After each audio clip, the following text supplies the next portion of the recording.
Good evening. So when you talking about like Can everybody hear me? Can anybody hear me? My name is Roger Schwartz. I'm the president of this here Bee Club. Push in there. It's got a little Say that even though. plastic ring and grab it and pull it out. It's in your head, I don't hear nothing. I don't know what's making that noise. What noise? Deluge and so they just go up there. Just get the little buttons. And a lot of commercial. But anyway, welcome to the, this meeting, and the end of the month is confusing me. I guess it's the October meeting. Glad to have you, and we got really good news tonight. Is that you don't have to listen to me. We have a guest speaker, or a couple, that I will introduce in a minute. And but just as a reminder, we will not have a November meeting. That is because whenever they made the change and we had to quit meeting on the first Monday, we went to fourth Tuesday, but the fourth Tuesday of November had already been taken by a group, so we couldn't get that. So being that close to Thanksgiving anyway, we decided that we wouldn't meet, so we will meet in December. So anyway, I'll let Olivia introduce herself and our speaker for tonight. Okay, hi, I'm Olivia. I record our meetings and I used to have really bright pink hair, so that's how you might know me. I'm going to talk to you about something that's not bee related, but it is me related, and I need to promote this event. So I'm president of our FBLA Collegiate Club at Tech. FBLA is Future Business Leaders of America, and we focus on creating community-minded leaders. So we do a lot of community service, we collaborate with local businesses, and we host events that help people improve their business side. So we did like a headshot day, we're doing a resume review day, things like that. An event we have going on is we are hosting a student-owned business market. So students at Tech who have their own small businesses can come and sell their products, network, things like that. We were going to have it on November 19th, so this was going to be the perfect meeting for me to promote this, because it's going to be right up, but they double booked our date, so now it's on December 9th. But since we're having our November meeting, I'm going ahead and promoting this because we would love to see y'all come out. I have flyers about it. It's during our art walk when they're going to have downtown decorated for the holidays and things like that. So if you would like more information on that or a flyer about it, we would love for you to come out and see us. So, our speaker tonight is Mr. Ed Levi. Can I say your name right? Is it Levi? Okay, awesome. Should have asked beforehand. But he is here to talk to us about a lot of different things. He was the state apiary specialist. He has done bee research in quite a few different countries, and he's also going to be talking to us about community outreach in Northwest Arkansas. So,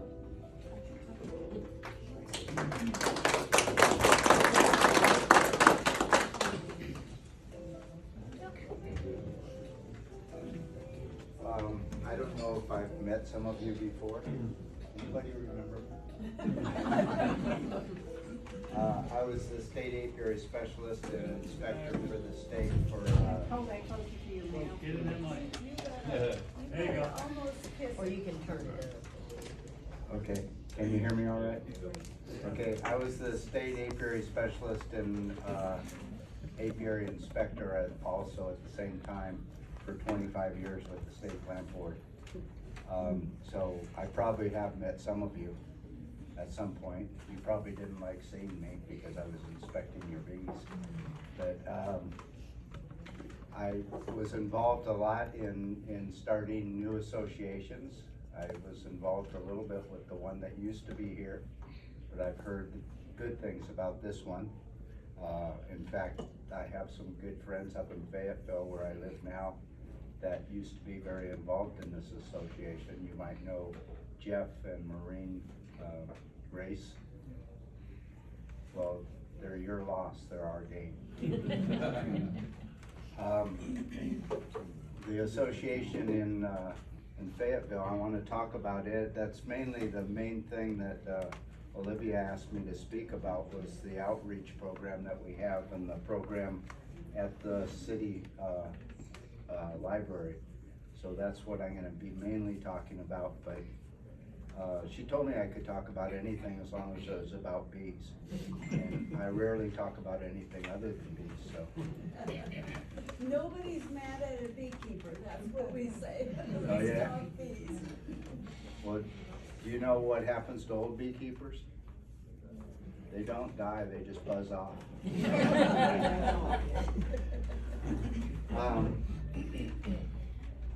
I was, yeah, I was very lucky. Now it's not showing up there. I wonder why. Did it come disconnected back there? I don't think so. Is it still plugged into the wall? Because there it is.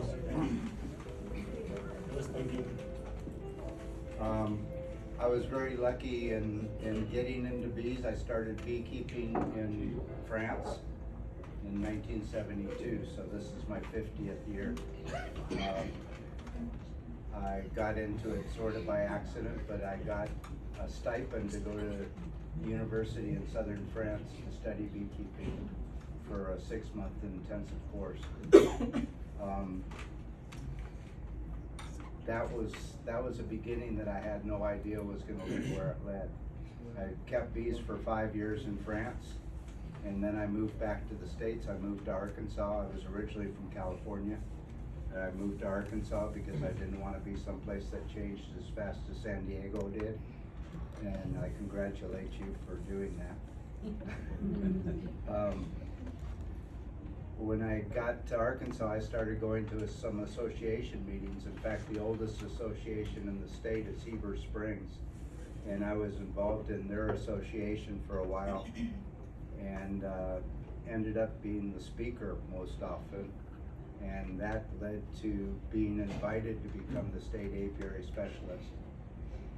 That job introduced me to a lot of beekeepers and saw a lot of different ways of keeping bees. Most of them are right for the people that are doing it. A few of them are not right, but that's another story. That job led to another thing that I do, that I retired from the state plant board 11 years ago. But while I was working for the state plant board, Windrock International out of Little Rock invited me to participate in what was just starting up as a USAID, U.S. Agency on International Development program, doing a farmer-to-farmer program, going around to different countries, developing countries. And I started doing that about, I think it was in '93, started in post-Soviet countries right after Perestroika. And I've been to over 40 countries doing that type of work since then. And I just recently got back from Madagascar where I was teaching, and I got a research grant from the Eastern Apicultural Society, and so I'm doing a research project in Madagascar. So basically what I want to say to start with is that I've been really, really lucky to meet so many beekeepers and see so many different ways of keeping bees. And from that I've designed my own way of keeping bees, which isn't always the same as anybody else's, but it works for me. So to get started, I was asked to talk about our outreach program. This is, I'm seeing the logo here, you're not.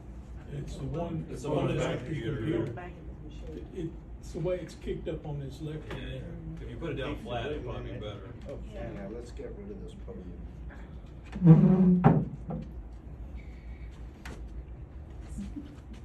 Okay, we'll pretend like that's gonna keep working. The day that the night that I got to Madagascar, my computer crashed. I think there was a power surge at the hotel, and this is a new computer that I might not be keeping. So a little bit of background. Some 26 to 30 years ago, the association in Fayetteville started as the Northwest Arkansas Beekeepers Association. It was an outgrowth of classes that I was teaching up there. The first year I taught up there, I think there was 40 people in the class. The second year there was about 75. The last year that I taught up there, there was 220, and it got up to 400 after me. John Swishlock, I don't know if some of you know him. He's now Dr. Z instead of John Z. He teaches the classes now, and he and I have worked together on improving the classes. That association grew to become a very strong association. I promise there'll be pictures, you don't have to try to read that. It became a strong association with over 100 active members and over 600 people on our mailing list. And if any of you, we have speakers every month. Well, we don't meet in December or January. But our membership fee is $15 a year. This year, all the new members got 2 free nukes with their $15. Yeah. We have more money than we know what to do with. Now we know if you have money. So I'll explain a little bit about the association. Early in the pandemic, our association president died, just suddenly, and that's sort of, the association almost fell apart because he didn't have a board.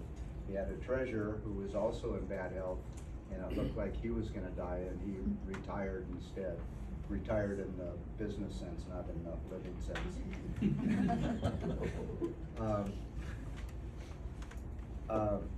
But when the president passed away, it was during the pandemic. We weren't meeting in person anyway, and so the Zoom meetings that we were having dwindled more and more and more to where they were almost non-existent. And that was just after I had moved to Fayetteville from Mountain View. And so I knew several of the members, including the founding members, and I said, you know, do you want the association to continue? And they said, yeah, and I said, let's make an interim board. And I became president for 1 year as an interim. I refused to go farther than that. I just wanted to keep it going. And that and the pandemic just made it really hard, but we pulled it back together, and again, we've got, I think, close to 700 people on our mailing list and about 150 members now that are active. So I just moved to Fayetteville, and that happened, and we continued, and it's going on. The first thing we did was we sent out a survey to the people on the mailing list. We got over 100 responses, and the survey was asking people what they wanted the association to be, what they wanted from the association. And we got really good responses, and we were really happy about the number of responses. 100 out of 600 is a good return on a survey like that.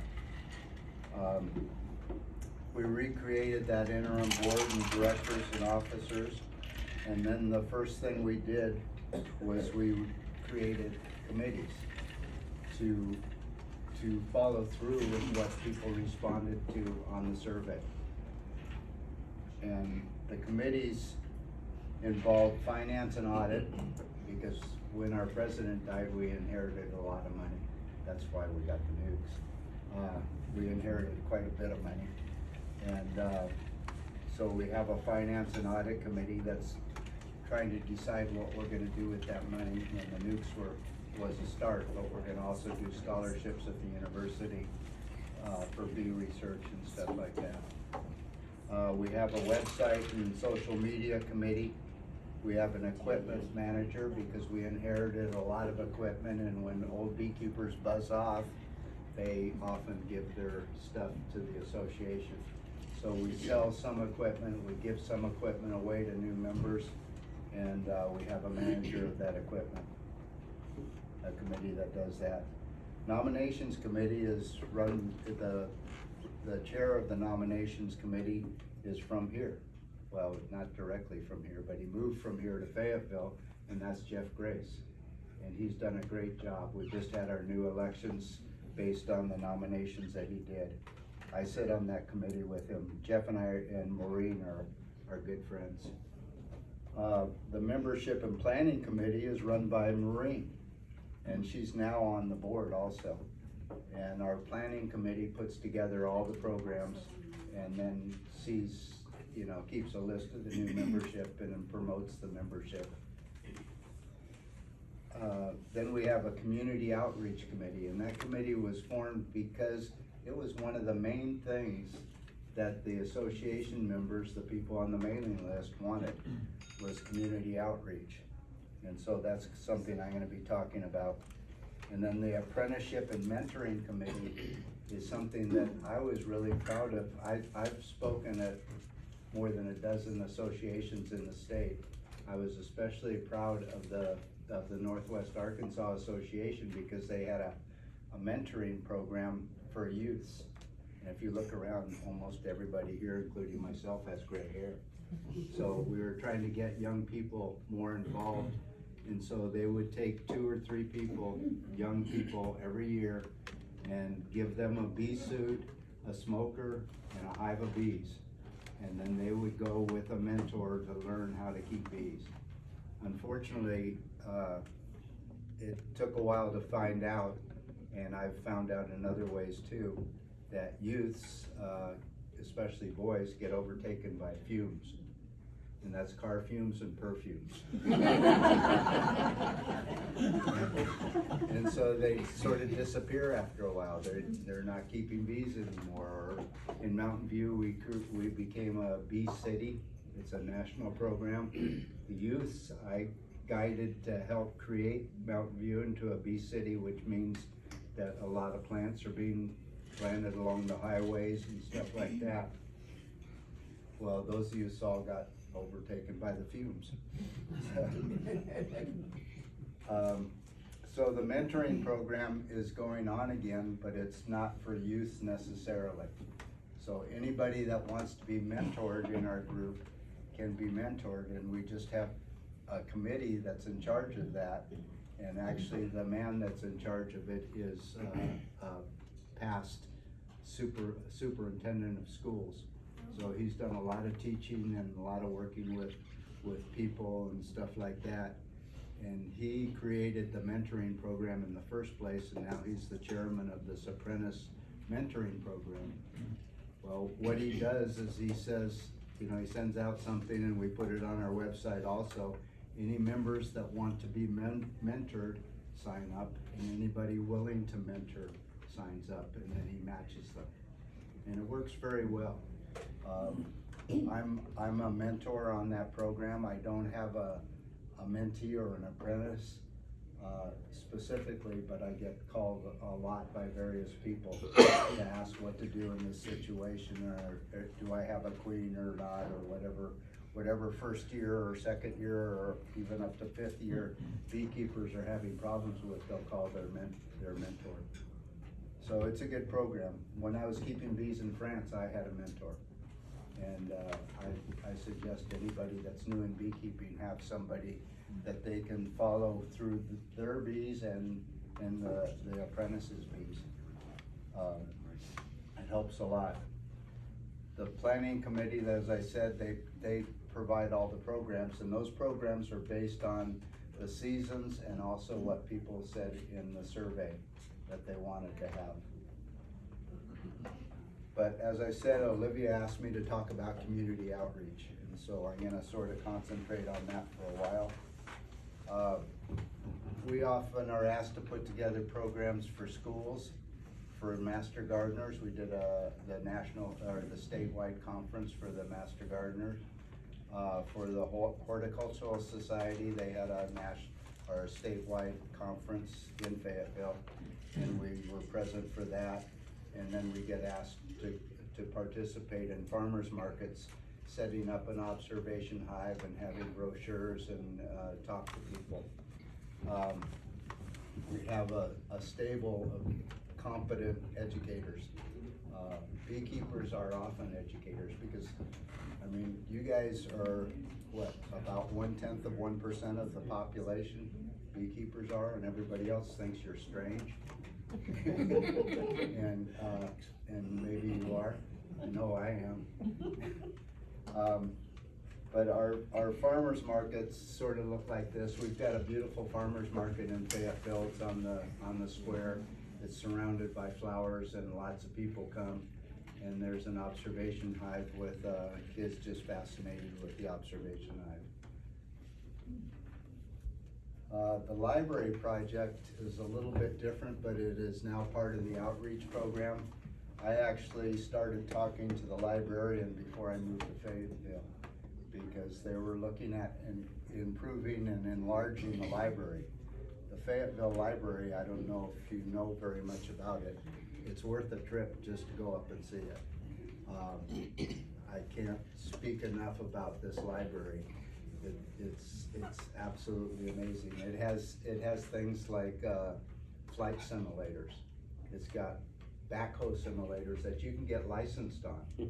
So people that go to a job to work and the job says, do you know how to drive a backhoe? They say no, so they can't get a job. Now they can go on a simulator and they can get their license. And they have trucks, they have big trucks like semi simulators and stuff like that. They've the flight simulator's fun. I've crashed that plane I don't know how many times. I live about 150 yards from the library. So I moved from a large house in Mountain View to a very small house, but my house has a huge library.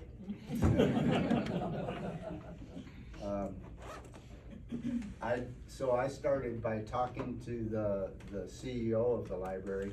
I guess he's a librarian, but he's really a business operator. When they started promoting the expansion of the library. By the way, before the expansion of the library, the Fayetteville Library was considered the 8th best library in the United States. I would bet now it's getting close to being the best in the world. It's absolutely amazing. I've gone to concerts there, I've gone to lectures there. There's a 500 people auditorium and entertainment center. There's children's area, teenage area that I'm not allowed in for the teenagers. The children's library has a helicopter and 2 small planes hanging from the ceiling, full size. It's amazing. Anyway, I started talking to him and I sent him pictures of other libraries that have done education on bees, and he started getting interested in it. And when the expansion got built, I said, okay, let's do it. So we have 3 hives on the roof. You can see them from the inside. You can look out. I can be outside working the hives, talking on phones, and people can hear me inside. And I can go up to the window and show them the queen and stuff like that. We're in the process of offering them a grant because I've been trying to get some other things there. And that grant will cause them to pierce the wall so we can have an observation on the inside, and I'll show you some other pictures of it. Currently our association, so I sort of started that, but then I gave it to the association, but I'm in charge of the bees because other people aren't allowed out in the roof without me for liability reasons, but it belongs to the association now. So that's the old entrance of the library. There's now 3 entrances of the library, and I just can't explain everything that's in that library. It's just amazing. That's the new part of the library. That's part of the new part. There's 2 other main entrances. There's a teaching kitchen that people can come in, but you can also see it from the delicatessen of the library. And they make all the food for the deli there, and they also cater for things that are in the entertainment center. This is inside, that's the Innovation Center where the synthesizer, not synthesizers, there are synthesizers, but. Yes, that. In fact, right there on the right, that's the car, so people can learn how to drive and stuff. There's a whole string of 3D printers that people can use, and there's somebody to teach them how to use it. There's a audio room, there's a video room that anybody can use. There's cameras, there's backdrops for taking pictures, there's strings and strings of computers all over the place, and people teaching people how to do programs and stuff like that. I went to a photo shop there to learn digital photography. This is in the B area, and we're still in the process of enlarging this, but this is just maybe 10 to 15% of the books, and there's some on the other side for children. I don't have my pointer handy, but up in the upper right, that's a full-size beehive that's painted to look like books. And then it has those frames with posters in them that tell you about bees and stuff. If you go to the right of that, there's an artistic tree that you can see has a hole in it. And we're gonna be putting an iPad type thing in there, and I've got videos of bees inside of a tree, so the kids can look in the hole and see what the bees are doing. There's also a hornet's nest hanging on it, and there's a carpenter's nest that's supposed to be hanging on it. Those windows go out to where the bees are outside, and this is actually looking through the windows. And you can see our association logo there, and also the logo of somebody that gave us a couple of the nukes. Somebody at the library painted the hives for us. I've got them strapped down because it's quite windy up there. If you go outside, there's a green roof outside all those windows. And this was just taken the other day, so the flowers were already dead because it was -20 up there. It's beautiful in the summertime, and you can see off to the right of those windows, that's where the hives are, and that's what they look like up close from outside. So it's quite easy to get there, except there's a fence that I have to climb over, which you'll see in a minute. And that's another part of the grant, is I want a gate there for that instead of a fence climbing over with supers and stuff. We do demos at the library, we do educational programs, and we do videos. And so all the educational programs we've done are on their website, on their YouTube page actually, and that's Fayetteville Public Library YouTube. And then if you scroll down a little bit, there's a place where you can go to search anything, because they've got probably thousands of videos that are there of people giving lectures and kids being entertained and stuff like that. But there's a whole section on bee videos that have been done at the library. So we've done things on the bees and about beekeeping and about putting together equipment and about harvesting. Actually, the putting together equipment was done in my shop because the shop wasn't finished yet. So the last one that we did was about harvesting and extracting. And they videotaped it, but they didn't use the audio when they videotaped it, so they had me come back and talk over it, and they recorded that, and that's on the video. I talked over it for an hour and 10 minutes, so I'm not gonna show that part of it, but I'll show the part with music. It's only 7 minutes, so if I can get to it easily. I think it's here, yeah.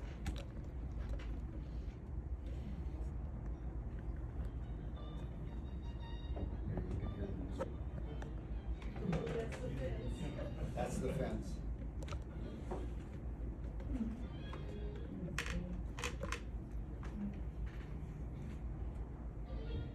So I'm explaining to them how to light a smoker and stuff like that, and actually I had trouble lighting that smoker, but they edited it.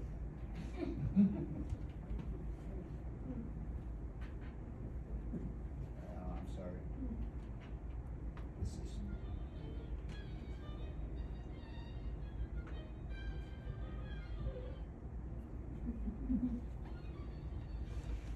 Just may have to hold the table. Thank you, Bob. Yeah, that's what he's doing.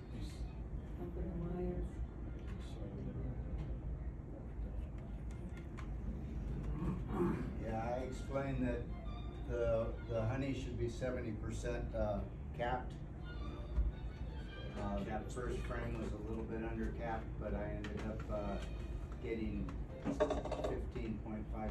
moisture content. So it ended up being good. So there's people watching me out the window and then the people with the video camera. The cameraman got stung.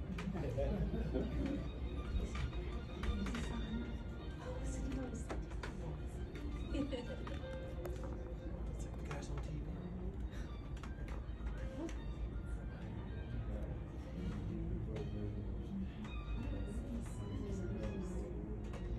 Yeah.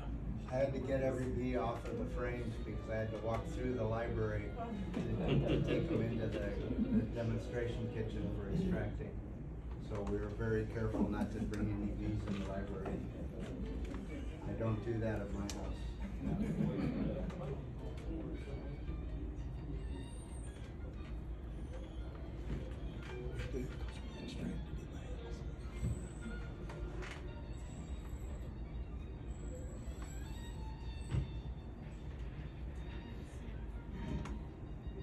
We took 3 frames, these are all new Shannon, that's a nukes this microphone. year.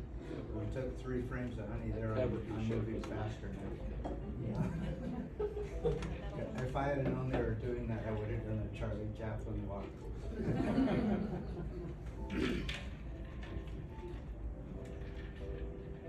That's an apprentice that's helping me. So she's a first-year beekeeper. She's pretty speedy too. That's my extractor, but, and I'm Catholic. But our association has equipment that they loan to the members. Extractors.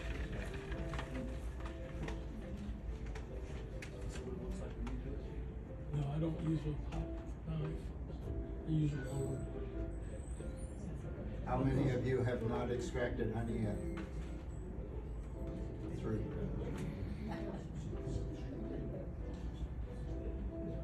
I sold my honey business before I moved to, or my bee business before I moved to Fayetteville. I had, at its peak, I had 320 colonies.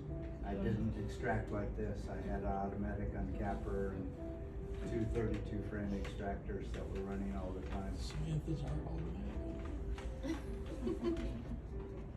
How many do you have now? I have 4 at my, 4 at my house, 3 at the library, and then I have a cooperative that I'm teaching queen breeding to, and I've got a few out there.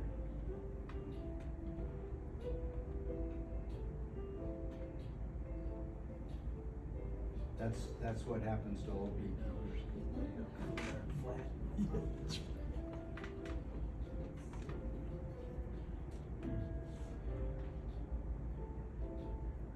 We had just brought the extractor in and it wasn't balanced well. The apprentice didn't know to put the frames, the heavier frames opposite from each other. And so there's some wiggling going on. Yeah, my first extractor was a tangent extractor instead of radial. And you could ride that thing around the room.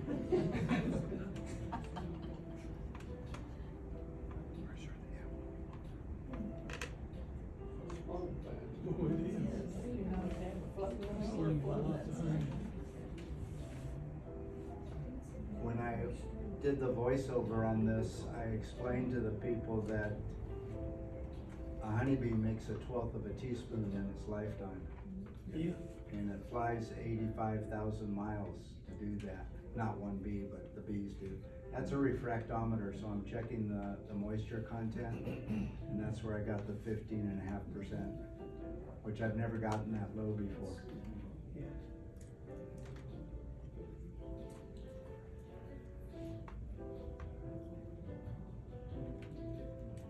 Do you put that right back on the hives, or do you let them just clean it up? Well, when I had my business, it went on pallets directly into a walk-in freezer to kill any bugs and to save it for the next year. And then I put it on the hives in the spring to stimulate them. Now these I put onto the hives for about a week, and then I took them off again.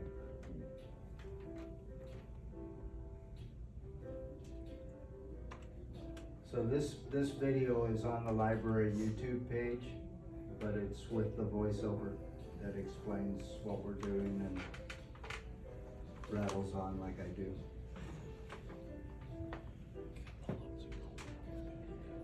Are you in the kitchen? I'm in the demonstration kitchen, so people are watching through windows. And the kitchen's probably about twice the size of this room. The entire room. So I'm just in a little corner of it. When you put the extractor frames back on the hives, did that promote any robbing? No, it didn't. They were still, well, I like to harvest honey when there's still a honey flow. Okay. Because then the bees don't pay any attention and they don't fight you for it. And you won't have robbing either. Good. But I usually, this time they were a little bit late, and I wanted to wait until it was pretty much capped. And so it was late, but I didn't have any robbing. I reduced the entrances a little bit. That jar of honey was, I like the honey to sit for 2 or 3 days in a settling tank. But that jar I did just for the video, so it's a little bit cloudy. It's got some air in it. But I did the rest of them a few days later. Bring the bees over, your granddaughter bees, take it out. Let me get back to this. So, like I said, there's a whole string of videos there. Some was called 101 Bees. It just talks about what bees are and how they work and their biology and stuff. And then we did a 9-hour class on beekeeping and including diseases and stuff. And that's all on video. And then I did that putting together equipment in my shop. Long before all that happened, long before the library happened, I started doing the overseas consulting and doing volunteer work for beekeepers in developing countries. And I guess 8 days ago, I got back from Madagascar, where I'm doing some teaching there. I was there just before the pandemic, worked with a group of beekeepers and association. Then I didn't go again until September. But when I was there the first time, they had recently gotten the varroa mite. The bees in Madagascar are unique. They don't exist anywhere else except Reunion Island, which is just east of there in the Indian Ocean. They're called Apis mellifera unicolor because they're one color, they're black. And they're different than any bee. I've worked in 8 countries in Africa. Madagascar doesn't consider itself part of Africa. If you know the history of the plates moving and stuff, there was a big hunk of Africa that broke off and went up and became India. And Madagascar was part of that, but it broke off of that hunk that was going north and stayed in the Indian Ocean. And Madagascar, about 80% of the plants there and 80% of the animals there are unique to Madagascar. It's the only place in the world that there's lemurs, and there's about 12 different varieties of lemurs there. They call them monkeys, which sounds like monkey, but they're not monkeys. Their tails don't work the same. They don't really look like monkeys. But their bees are unique. And like I said, I've worked in about 8 countries in Africa, which is where our Africanized bees came from. Our Africanized bees are a combination of African and European bees that I think are actually nastier than African bees. But the African bees can be pretty grumpy. Sometimes the bees in Madagascar are not very grumpy. They're fairly calm. If you pull out a frame or a bar, if they're using Kenyan top bar hives, with African bees on it, all the bees go down to the bottom of the bar and then drop it to the ground if you're not over the hive. So you keep them over the hive, but then you have a frame that has no bees on it. That doesn't happen with the bees in Madagascar. What drives them to do that? I don't know. It's just a genetic trait of the African bees. And there's 7 different subspecies of African bees. So I've worked with 4 of them, I think. They all do that. They also react very strongly, as you've probably heard, to the pheromones. These bees don't. When I was there in 2019, there was probably 25 beekeepers with me. They were crowding, I mean, really crowding, pushing to get up close and to show that they weren't afraid. They were taking pictures of themselves and stuff. Nobody had a veil on. We were opening 20 hives, and they didn't have a veil on. In Africa, I've been with beekeepers that would not open their hives during the day. They were afraid of them. And one time when I was in Guinea, there was a large hive beetle. We have the small hive beetle. There was a large hive beetle that I had never seen before. And I went to get it and somebody swept it away real fast and I missed it. But then I saw a small hive beetle, and the small hive beetle had not been documented to be that far north in Africa yet. And so I wanted that, and so I took off my glove and I reached in there. The beekeepers all took off running. I didn't get stung. But the bees in Madagascar are not like that. They're different. And so I got a research grant from the Eastern Apicultural Society to do some studies on them, because when the varroa mite got there, people panicked, and they're throwing every chemical you can imagine at them, and that hurts the bees, and it's dangerous for the beekeepers. And I'm pretty much against chemicals as much as possible. It's a last resort thing, and so I got a grant to study these bees to find out how fast they develop. Because in Africa, the African bees develop in 18 days. So from the time the egg is laid until an adult comes out, it's 18 days. Here, our bees, it's 21 days. Well, on our workers, 1.5 average, 1.5 viable varroa mites can come out of a cell after they've mated in the cell on a worker bee. On a drone bee, it's 3.5. So that 21 days to 24 days makes a difference.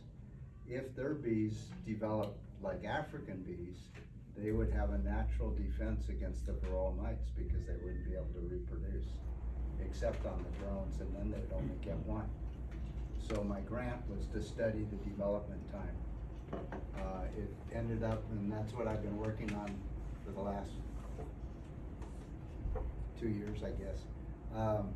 It ended up that it got more complicated than I thought it was going to. So the research is still going on, and today I spent a lot of time putting together a chart showing what we found in different places. Because actually what we found out is that some of the bees develop in 18 days, some of them 19 days, and some of them 21 days. And so I'm trying to find out if that faster development time is heritable. If we could breed for that faster time, we could beat the varroa mites naturally. So when I retired from the state apiary specialist job and eventually sold my commercial business, I moved to Fayetteville, and I decided that I needed to do some stuff here like I was doing in developing countries. I mean, I'm still learning beekeeping even after 50 years. The bees are still teaching me and other beekeepers are teaching me. I learn something every day or I'm dead. This is my philosophy. I decided I wanted to do something in Northwest Arkansas, and that's why I got involved in the association when I moved there. I also continued the work in developing countries and getting that grant as part of it. Let me go back to that. In Northwest Arkansas, one of the things I did is I created a cooperative of queen breeders. So I've chosen a dozen members of the association to come together as a cooperative, and I won't explain the whole process. We're selecting for bees that have a natural resistance to the varroa mite. And I did that for 18 years before I sold my business, and I haven't used chemicals in 20 years. And so I think it's already starting to work up there, but it's been harder because of the pandemic again, and also because people here don't really understand how a cooperative is supposed to work. I do a lot of the work myself.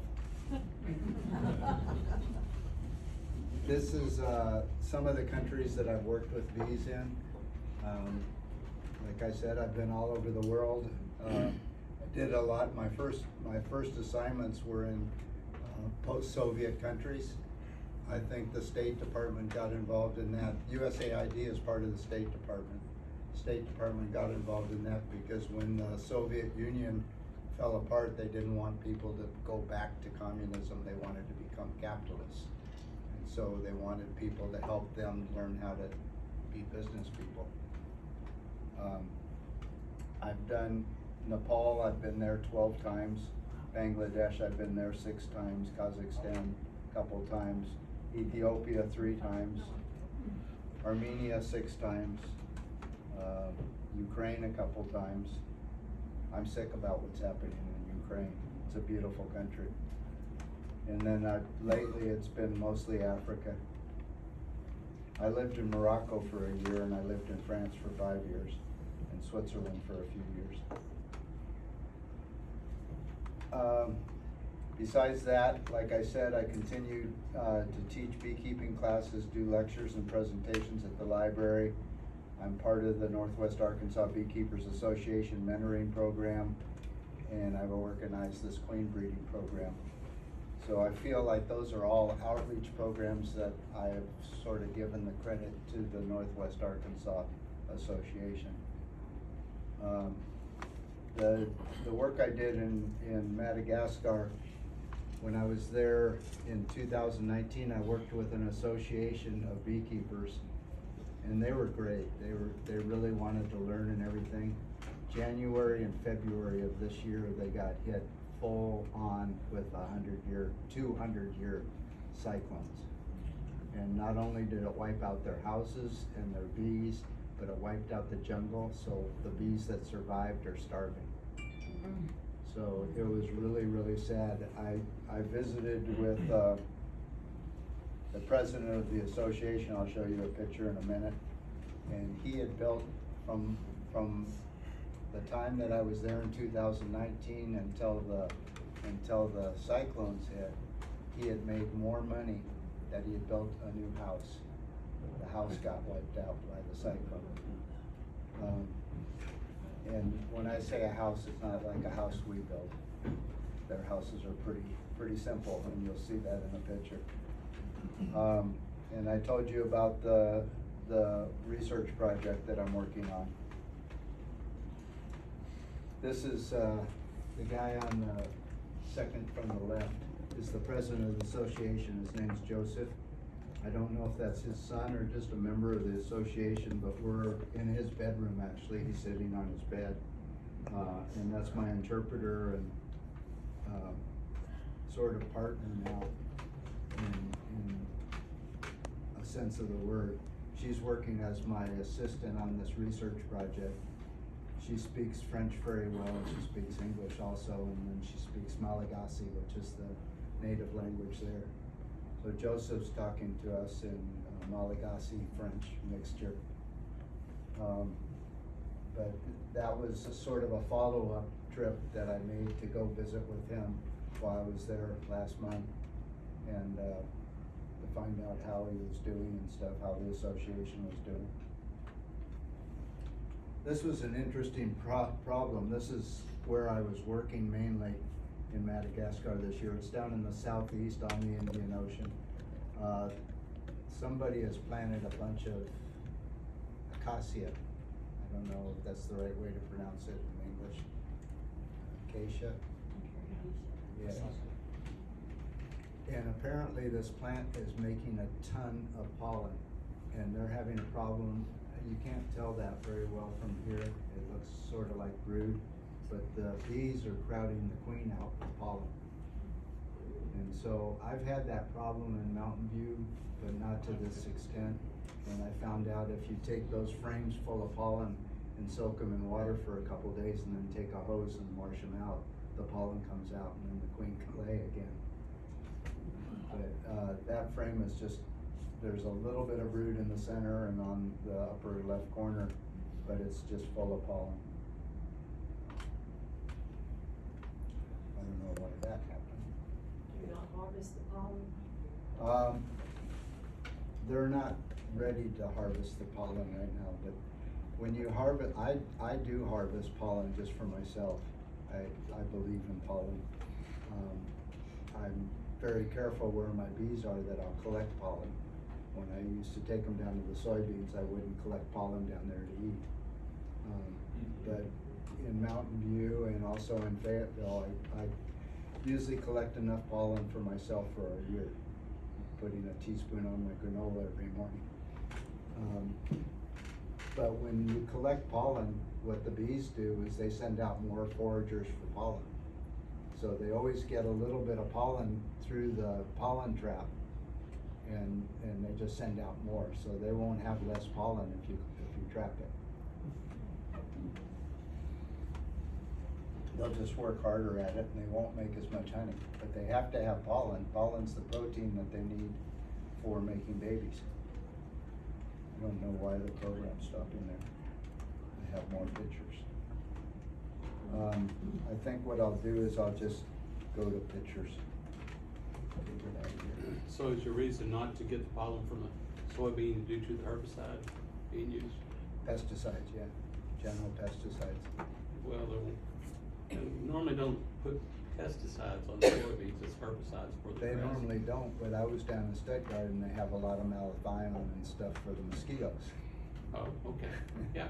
So often in areas where they're not spraying for pesticides on soybeans, they're spraying someplace. Got it. Yeah. Okay. Let me see if I can find the pictures.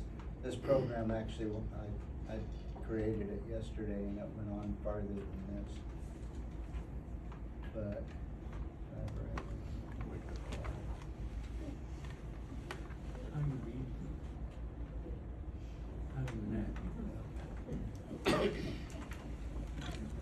this is the Madagascar bees. This is a very short little video. And what I'm doing there is I'm looking for bees that have the first color that bees have. You know, the egg is pearly white, the larva is pearly white, and then after the cell gets closed, it turns into a pupa. And the first color that comes out on the pupa is the eyes. And there's a pink eye stage, and then a purple eye stage, and then a black eye stage, and then the body segments and it starts to get other colors.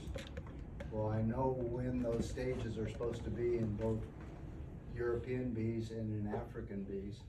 And so I was, in this place, I was only there for 6 days, so I couldn't watch the full development. So in this place, I was looking to find bees that had the pink eye, so I could trace them to see how many days it took from them to go from pink eye to segmented bee to adult bee. So that's the development time that varies the most in between African bees and European bees, is that pupa stage. So How did you look inside the cap? what I was doing in this picture, if I can get back to it, I was actually I was actually using a pin and uncapping one cell at a time to find an area where the queen had laid about 10 days before. And so I was looking for pink-eyed pupae. I was actually pulling them out with the pin. And what I did for the other ones where I was able to spend more time, when I first got to Madagascar, I was in the capital area, and I actually found the queen, put her in a push-in cage on empty comb, and then came back the next 2 days to find out what day she laid her eggs, and then let her go, and marked on a piece of plastic exactly where that was, and went back and checked it periodically. When I was in Madagascar in 2019, I talked to a researcher there. She was a PhD researcher, and she was doing another project, and she wanted to tell me about that project, and I asked her about the development of the bees in Madagascar, and she said, well, they're 21 days. And I said, how do you know that? And she said, it's in all the books. I said, where are the books coming from? Because there aren't any Madagascar books on beekeeping. So the books were coming from Europe or the States. And so everybody was just assuming that the bees are 21 days, the drones are 24, etc. And I said that to her, and she sort of poo-pooed me, and it ended up, she was an advisor for another PhD student, and that year he started studying it. So she only pretended to poo-poo me. But, so I met with her again this year, and she told me about the student that was doing it, and he's been working on it since 2019. And he found out that in different parts of the country, because he was checking bees down in the south and in the west and in the east and in the north, different parts of the country, it was different times. And I met with him, and he did his whole presentation for me that he's preparing for his doctorate. And so I found that very interesting, but then I went down to the south and to the west and the east and the capital, and I found bees that did times differently in each place. So he just happened to see bees that were different in each place.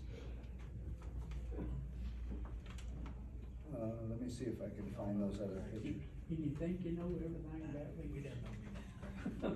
I don't know, I think I might know 20% about bees. Sorry.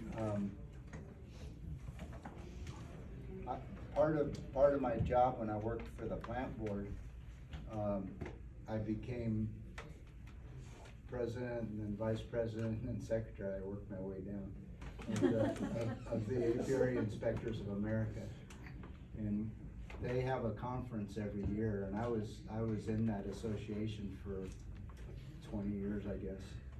And when I was secretary, which I was for 8 years, I was in charge of getting speakers to come to talk to us, researchers from the USDA labs and from universities to come and present their papers to us. And I got all their PowerPoint programs because, you know, I was showing the PowerPoints for them, so they had to be on my computer. No, I got permission to get their PowerPoints. And so that was another thing that I was really privileged, and I ended up becoming friends with a lot of them. And so, like when I'm in Madagascar or Nepal, I run into something and I can know who would know the most about it. For example, Jamie Ellis from the University of Florida is the top expert in the US about small hive beetle because he does PhD in South Africa. And he knows the small hive beetle really well. And so I know how much I don't know, but I know who to ask.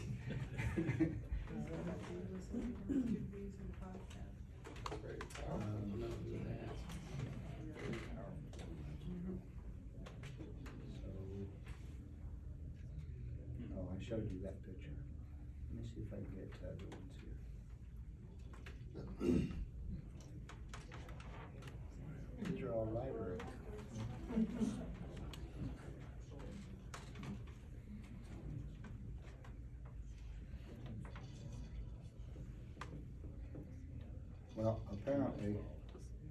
Something happened to my program and I had about 5 more pictures that I wanted to show you in Madagascar.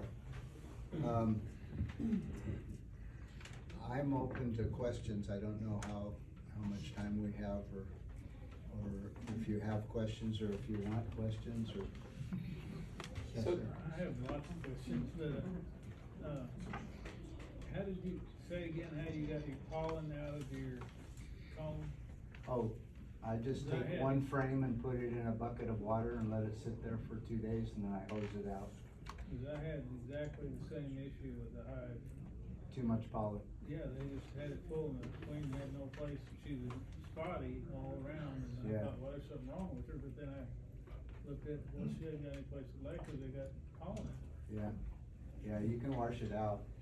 I lived in the woods in Mountain View, and there was a lot of pollen. In the springtime, the pollen would just be flying in there. And I learned from a relatively new beekeeper that you can wash it out. It wasn't an experience on my part, it was somebody else telling me. Another question, this is more the administrative thing, you mentioned that the, organization in Northwest Arkansas had, their club had a board. How did you establish the board? Is that just, you Well, want people, or yeah. pick people out, or? When it originally started, there was 3 beekeepers. Two of them are still active, one just died recently. 3 beekeepers that came together and said, let's start an association. And they came to me at the end of the 4th class. I was teaching 4 classes every Monday or whatever it was. And they came to me and said, how do we start an association? I said, you've already done it. You're associating every Monday. And I said, just keep going. And then I gave them a format for writing bylaws and stuff like that. And the format for the bylaws said you should have a board of directors. Because if you're gonna get registered as an association, and if you want nonprofit status and stuff like that, you've gotta have a board of directors. And now our board of directors, because we inherited a bunch of money, we have board insurance too. You talking about like key man insurance for the board? Yeah, Really? yeah. It's not very expensive. Directors and officers insurance, generally liability. Yeah, it's liability, and it's, if you did something wrong with the money, if you were registered as a nonprofit and somebody was making a profit or something like that, they could be sued. But it's mainly liability. I actually quit the board this year when they were giving away the nukes, because the nukes were coming from Texas and they weren't inspected.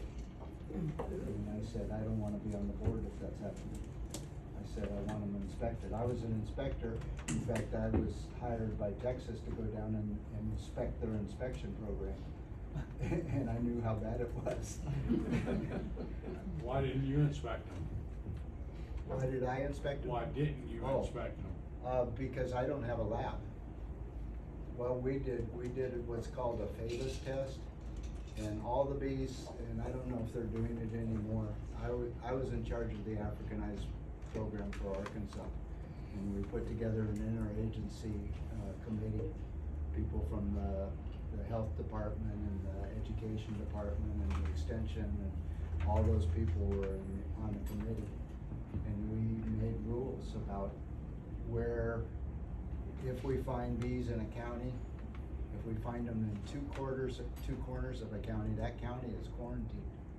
Bees can't move out of that county without an inspection. And we tracked I had a full-time employee that was just working down in southeast Arkansas, because that's where they first came into Arkansas. That's where what first came into Arkansas? Africanized bees.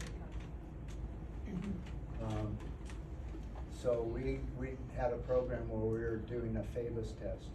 It's called Fast Africanized Honeybee Inspections. something. I don't remember what the S is for. But there's two ways to do that. One way you can do it in the field by freezing the bees. It's called degastered weight, where you break, when they're frozen with dry ice, you can break their abdomen off because the abdomen varies in weight depending on what they've got in it. But if you measure the head and the thorax and the wings and the legs, Africanized bees weigh less than European bees. And so we would weigh 30 bees from each colony to get an average of what the weight is. If they flunked that test, then they had to go to the lab and have morphometric tests. And that's measuring the veins in the wings and the joints in the legs and stuff like that. And I couldn't do that myself. I set up the lab and sent people to get trained for it. I have done quote unquote an inspection thing one time. Well, yeah, one time. I was doing some programs around the state for emergency situations with Africanized bees. I was training volunteer fire departments. And I showed a video of what they shouldn't do, and then a video of what they should do. At the end of the shouldn't do video, two guys came up to me and said we had that exact same thing happen to us in Baxter County, which is next to Missouri. And do any of you know Gaston's up there? It was on Gaston's property. There was a plane crash at Gaston's. The fire department came and they got stung bad. And so I went up there and I knew the beekeeper that had bees there, and he wasn't there at the time. And so I went down the line and I did what's called the kick test. I kicked every hive, and the ones that reacted badly, I tested them. Remember the Africanized? Yeah. The guy had been getting queens out of Texas, out of Navasota County. Navasota County is very political, has the two biggest queen breeders in the state, and all the counties around Navasota County are considered Africanized, but Navasota County isn't.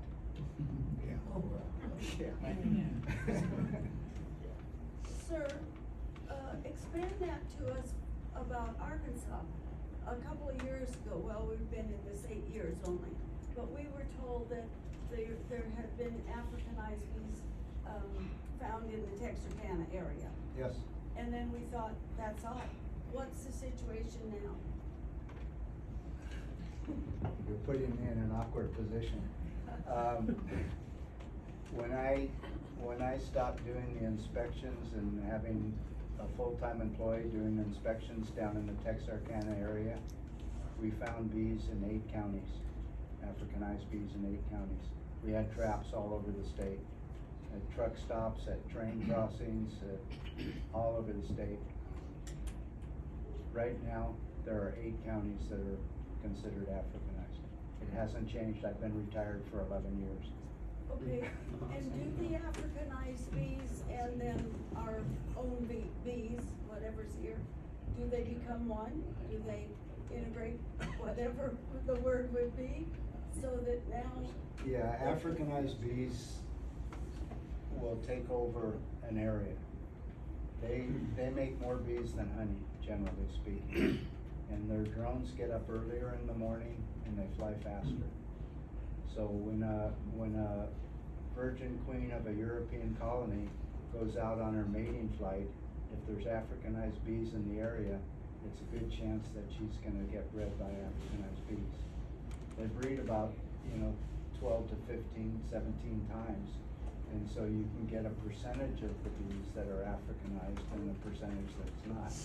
The bees that came in south of Texarkana, is where they first came into the state, were mitochondrially not Africanized. In other words, the queen wasn't Africanized, but her offspring were, which means that she had mated with African drones. Can you tell a difference in those kind of bees? If you take a big enough sample. No, I mean, Okay. when you're working with them, can you tell?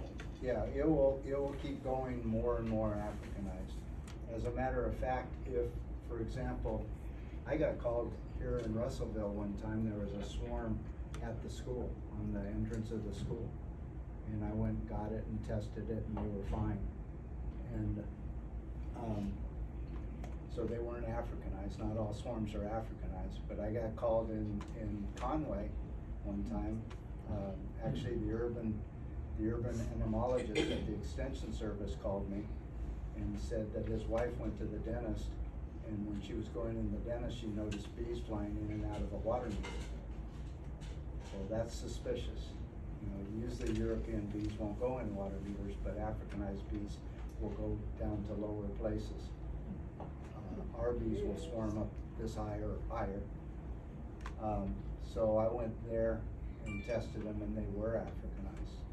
I tested every colony in the area, and there weren't any others. They were hitchhikers. It was near train tracks. I told the urban entomologist to make sure his wife brushed her teeth better.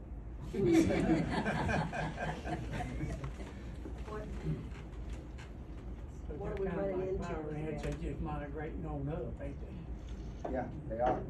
When they were in South America, you know, they started in Sao Paulo, Brazil, Right. which is where my son is right now. And when they were in South America, they were moving north 300 miles a year. And they actually sped up when they got to Central America because the land is thinner.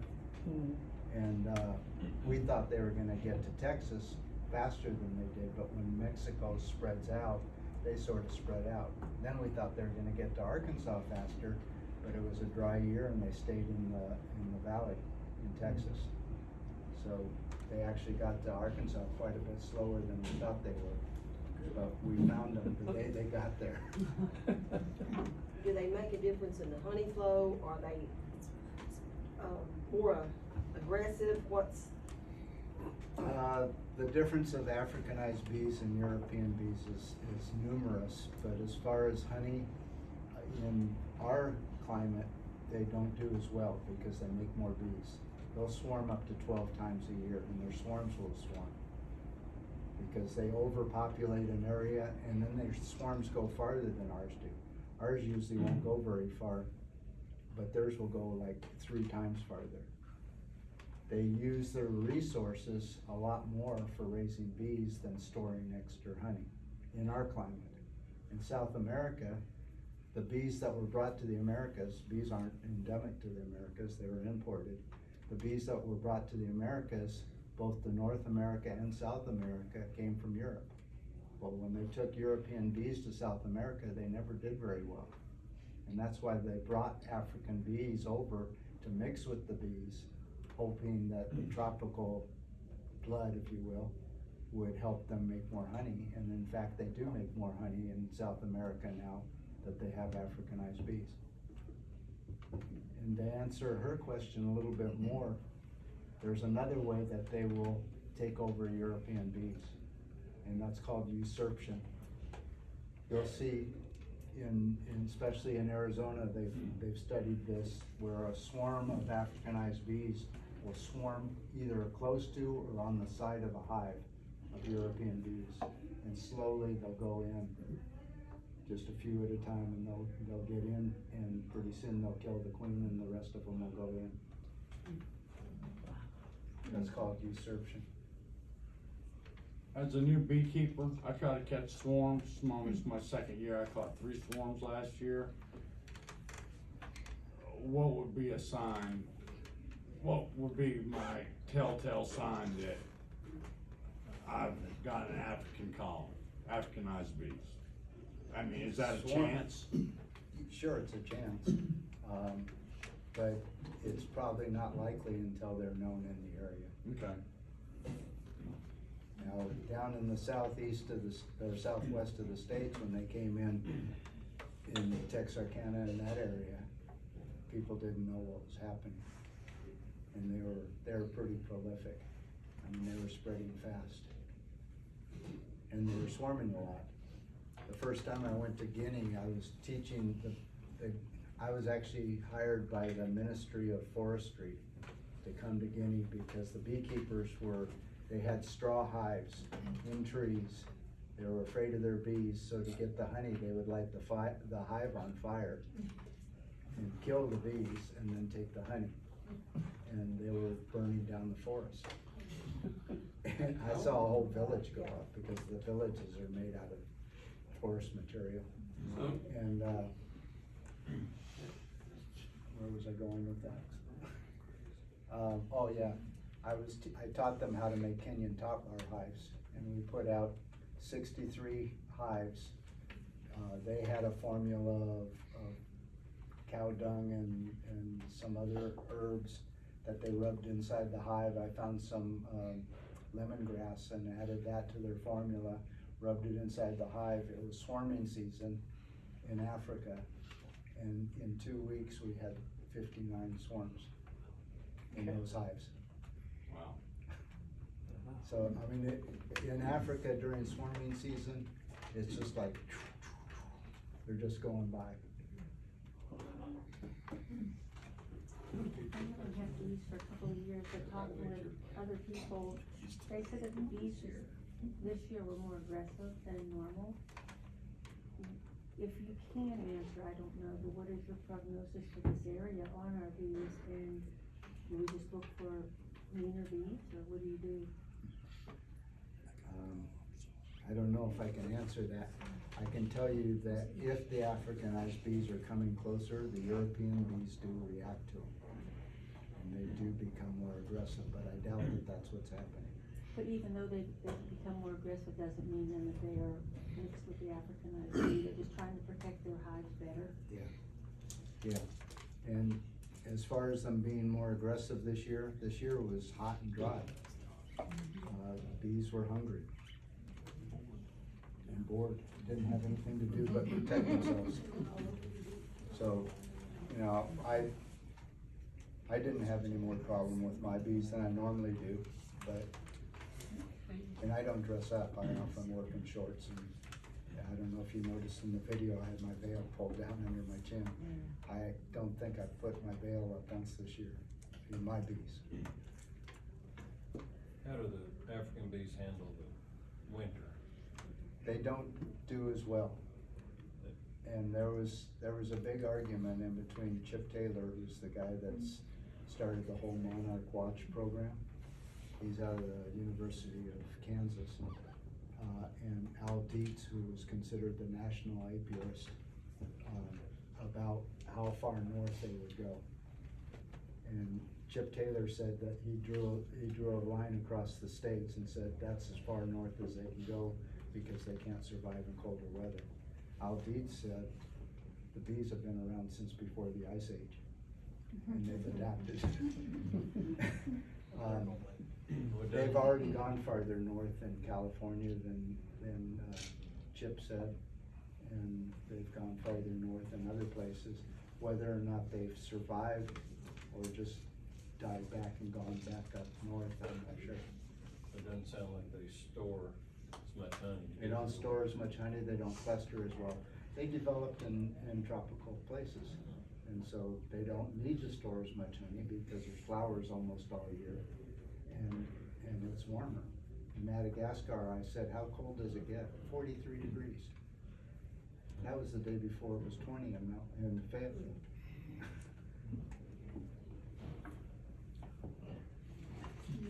How did you get started? What made you interested? This is getting personal. I know. When I was living in Europe, I decided to move to France. I found an old ruin with 22 acres that I could buy for $2,500. The house was 400 years old and hadn't been lived in 50 years. So I moved there. And then a guy that ended up becoming my best friend came to me and said, you know, you have to have papers to live here. And I said, oh. What do I have to do to get papers? Well, the area where I moved is the least densely populated area of all Western Europe. It's in France, but it's less populated than Andorra or any place in Spain.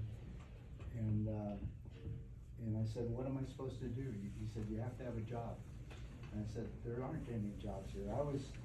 My closest neighbor at that time, I had one neighbor that was about 100 yards and the next neighbor was about 7 miles. And I said, what kind of job can I have here? And he said, you can be a goat herder, you can be a rock mason, or you can be a beekeeper. And I said, well, I'll be a beekeeper. And he said, well, as a matter of fact, I've got a friend that's a professor at the university and they'll give you a stipend to go to school. So they paid me to go to school. And then you just got interested. Yeah, I got interested in it. Interesting. I had no idea it would take me This to far. Russellville Yeah. to talk to you guys. Or all over the world. Yeah, I mean, the chances of that. Prior to that, I had been traveling a lot and I decided that I liked traveling. And so I created a tourist business and burnt myself out on traveling for a while. Tourists drove me nuts. But beekeeping didn't do that to me. I always said that, you know, if you love something, figure out how to make money at it. But after that job with the tourist thing, I said, don't do it, you'll wreck your love for it. Would you share a little bit about your specialized beekeeping method you talked about earlier? Yeah, one of the things that I teach overseas and specifically talking about Madagascar, they make about 5 different honeys there. They're different honeys than what we have. But some of the honeys sell very well, some of them don't sell very well. Same in Nepal. In Nepal, they were making a lot of buckwheat honey, but nobody would buy it. So I found them a buyer in Korea, and now they're selling a lot of buckwheat honey. But in Madagascar, in most places where I go, one of the first things I ask the beekeepers to do is make a list of the different honeys that you can make and what seasons they are and how much you make them, and then rate them, which one sells best, which one's next and next. And then I manipulate their calendar so that they stimulate their bees 6 to 7 weeks before the nectar flow. For example, in Madagascar, their rainy period is in June and July. And then after the rainy period, and it might not be exactly that, I'd have to look it up. But after the rainy period is the lychee flower, which is the best honey. And it's really, really delicious honey. And there's a lot of it. But the bees build up on the lychee flower. So they're taking that resource and using it to build their colony. So what I do is I say what you need to do is you need to stimulate your bees 6 to 7 weeks before the lychee flower starts. And you'll make a lot more lychee flower because there won't be as much room for the queen to lay. And their population's already big. So 6 to 7 weeks, because it takes 3 weeks to make a bee from the egg. And then it takes another 3 to 4 weeks before that adult bee becomes a forager. So I tell them that flower that was just before the lychee flower, don't take it all. Leave some so they can make it through the cold period or the rainy period or whatever it happens to be. And then stimulate them 6 to 7 weeks with sugar syrup and frame manipulation and whatever you can do. And I teach those things to get that population up before the lychee flower. The lychee flowers about 7 weeks. The first 4 weeks, the bees were using all the honey. So they only got the last 3 weeks of the flower. So that's one thing that I do, is I stimulate my bees in advance. Another thing is swarm control. And this is something I learned in France that I've never heard anybody talk about it in the US, unless they heard it from me. But the biggest way to control swarming is understanding that everything has to be right for the bees to swarm. The flowers have to be right, the weather has to be right, and the balance of the colony has to be right. And that means that the ratio of brood to nurse bees, to house bees, to foragers, all has to be in balance. So if you take away, if you have a colony that's getting ready to swarm, if you catch it before that queen cell is sealed, and you take away a segment of its population and give it to a weak colony, for example, take a bunch of sealed brood and give it to a weak colony, you're gonna make that weak colony strong, and you're gonna stop that strong colony from swarming. So my general principle about swarming and beekeeping in general is balance all your hives. Don't have weak colonies because they're not gonna do anything for you. And don't have colonies that are too strong because they're gonna swarm and not do anything for you.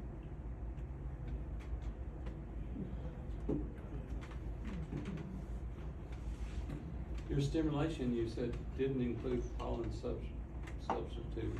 I didn't say that. And are you sick? I guess I I'm don't- thinking that you don't use it. I don't use it very often. Now, the last 5 years of my business, I was selling queens commercially. And for that, I was using it. Because it takes a lot of resources for colonies to make 60 queens at a time. Yes. So I was stimulating them with pollen substitute and with syrup. I try not to feed very much syrup except for stimulation. And then I only feed them for a short period of time. I leave at least 50 pounds on my bees for the winter. Everything I read is that for the backyard beekeeper, you're better off not messing with pollen substitute. Because you'll have swarming. Yeah, you'll build them up, especially this area is a swarming area in the state. And you'll build them up too fast if you're not careful. Also, if you have too big of patties in there, you're gonna be promoting the small hive beetle. I like to feed small amounts of, whether it's sugar syrup or pollen substitute. I feed small amounts more often. Thank you.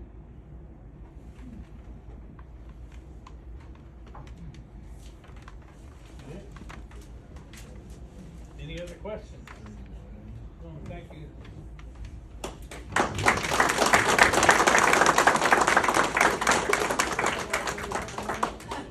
Very much appreciated, and a lot of good information there, and very, Sort of all very over the interesting. board. That's okay, that's okay.